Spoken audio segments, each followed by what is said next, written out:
Pois os deputados derrubaram na Assembleia Legislativa do Rio Grande do Sul um veto do governador Tasso Genro de um projeto de lei que isenta o pagamento a partir da segunda vez que alguém passa por um pedágio comunitário, desse pedágio que agora nós estamos tendo aí.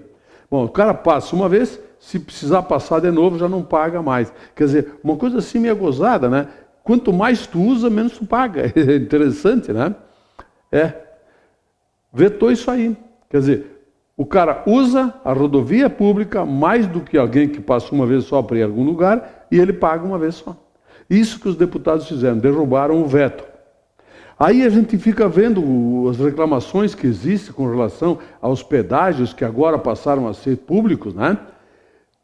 Mas espera um pouquinho. Estão reclamando do estado do asfalto.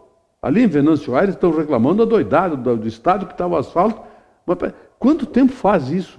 As concessionárias que receberam essa dádiva do ex-governador Antônio Brito, que foi um avó, deram de mão beijada as nossas rodovias prontinhas, só com a cancela para fechar e começar a cobrar. O que eles fizeram mesmo? Recuperações de asfalto que 60 dias depois já estão tudo acabado, o asfalto já está deteriorado. Aqui em Farroupilha, Caxias. Quer dizer, como é que pode um troço desse? Eles tinham uma única obrigação, não deixar ter buraco no asfalto. Então eles não faziam nenhuma obra assim, né? Era só tapa-buraco. Faziam uma fresadinha aqui, tapava um buraquinho aqui, um buraquinho a colar, eventualmente fazia uma pintura e coisa assim. Um lixo, a forma que foram feitos os pedagiamentos do Rio Grande do Sul. Aí termina, 60 dias depois já está virado no chapéu velho o asfalto. Tem que cobrar dessa gente. Aliás, o meu artigo do semanário hoje é versando sobre isso. Como é que pode? Quem autoriza? Quem faz esse tipo de coisa? A empresa é contratada para fazer recuperações de asfalto, operações tapa-buraco. Mas espera aí, o cara faz uma operação de tapa-buraco, a semana que vem já está tudo esburacado de novo? RS 122, bem próximo ali de São Sebastião do Caí, ponte sobre o rio Caí. Tem duas pontes ali, uma delas estava em estado precário e tal, foi feita a recuperação. Não faz muito tempo que foi feito isso. Aí, acho que foi em novembro do ano passado, outubro, apareceu um buracão no meio da pista, da ponte. E eles ficaram um tempo enorme lá recuperando a ponte, abrindo, tirando o cimento que estava podre, deteriorado, refazendo tudo aquilo. E muito pouco tempo depois, abre um buraco na ponte. Está lá quase 6 meses parados, tem que usar uma ponte ida e volta ali a mesma ponte. Mas espera aí, quem autorizou o pagamento daquilo? Por que aquela empresa ainda não fez a recuperação? Ela tinha que ter feito a recuperação no dia seguinte. Nós temos que mudar essa legislação, porque, espera um pouquinho, a corrupção existe, mas porque existem corruptores. Quem assinou o recebimento daquela ponte sem conferir se estava tudo ok? Por que a justiça já não manda aquela empresa fazer a recuperação da ponte imediatamente? Por que está se arrastando aquilo? Por que essas praças de pedágio, que foram extintas agora com as concessionárias, por que o asfalto está deteriorando todo em tão pouco tempo? Se elas faziam manutenções. Que manutenção era essa? Manutenção chinelona, vagabunda. Quem assinava para receber isso aí? Quer dizer, acho que nós vamos ter que começar a tomar atitudes. É o mínimo, né? Mudar a lei, mude-se a lei, mas que tenha uma lei forte, rápida, que dê agilidade à justiça para que nós tenhamos o retorno de tudo que nós pagamos. É o mínimo que nós poderíamos esperar. Mas, aí está, é por aí. Faixa seletiva, está vendo? Ainda continua, vai alguns tempos ainda, já estão começando a fazer outras ruas aí de Bento, colocação da faixa seletiva para ônibus e táxis. Mas em São Paulo foi para votação na Câmara de Vereadores, algo em torno de 150 quilômetros de faixa seletiva para ônibus. Movimento de comerciantes e alguns moradores, claro, para pressionar para que não houvesse aquilo lá em São Paulo. São Paulo existe faixa seletiva do quanto é lado. E mesmo assim, o trânsito de São Paulo é o caos. Imagina aqui que nós temos proporcionalmente mais veículos do que lá. Olha, vai dar muito pano para manga ainda isso tudo aí. Acho que está na hora da Petrobras aumentar a gasolina, botar uns 5 pila. Aí atende a Miriam Leitão, acho que é, eu sei que é um... Tá, atende a Miriam Leitão, o Sardenberg, os Pitbull lá da revista Veja, tá? Bota a gasolina para 5 pila para ver como diminui o tráfego de veículos por aí, em todos os sentidos, em todos os lugares. É só isso que tem que fazer. E por falar em aumentar preço, a pressão está forte para que se aumente o preço da energia elétrica. Energia elétrica e combustível. Estão pressionando um monte eles, hein? Agora a taxa de juros aumentou só 0,25, estão reclamando. Eles vão querer que passe para R$ 11% no próximo aumento, 12, 13, eles querem ganhar. Os rentistas querem juros.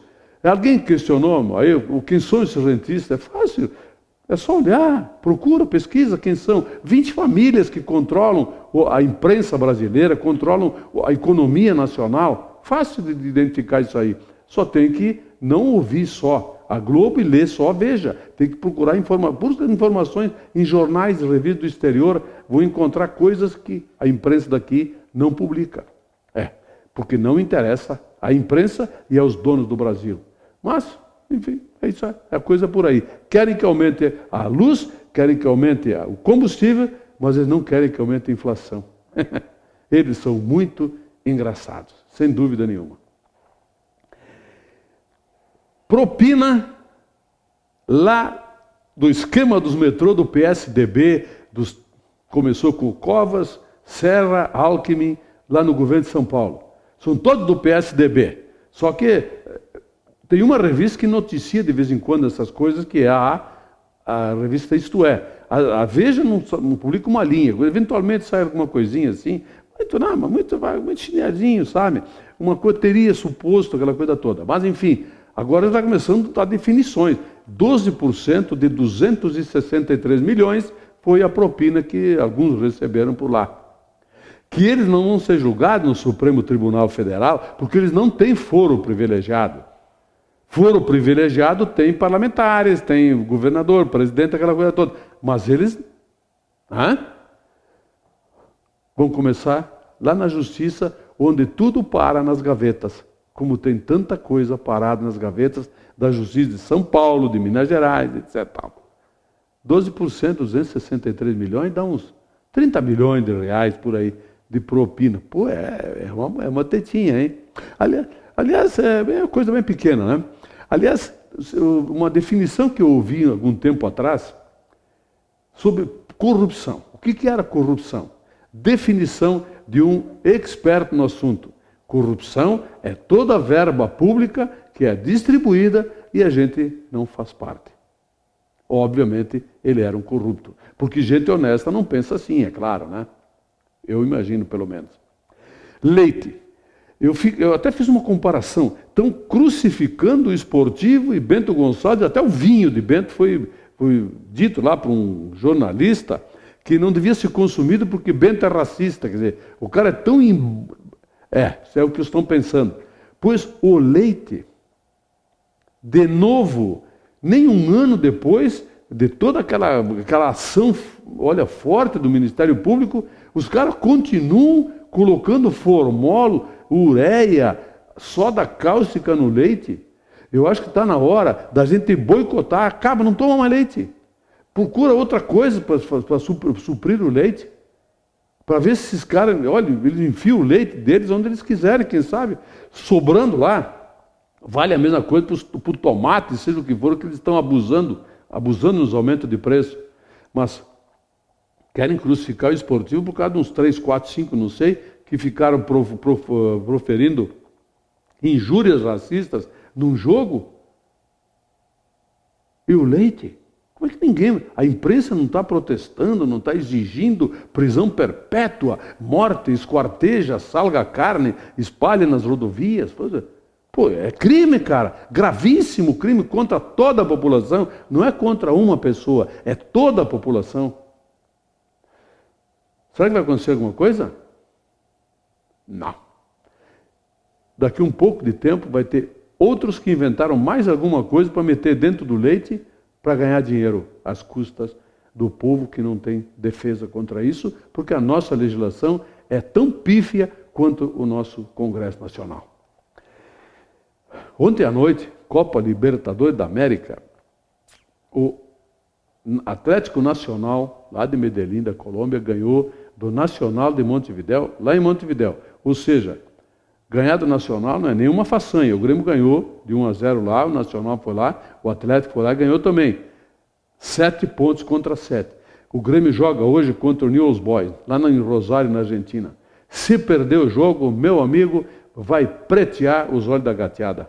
O Grêmio não pode nem pensar em perder esse jogo, porque se perder, nossa, aí sim, vai encardir mesmo para o lado do Grêmio Libertadores.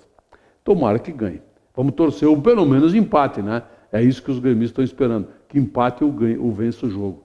Esqueçam derrota, não tem como perder. Se perder, aí sim, aí vai pretear mesmo os olhos da gateada. Muito obrigado à sua audiência, telespectador. Eu volto amanhã.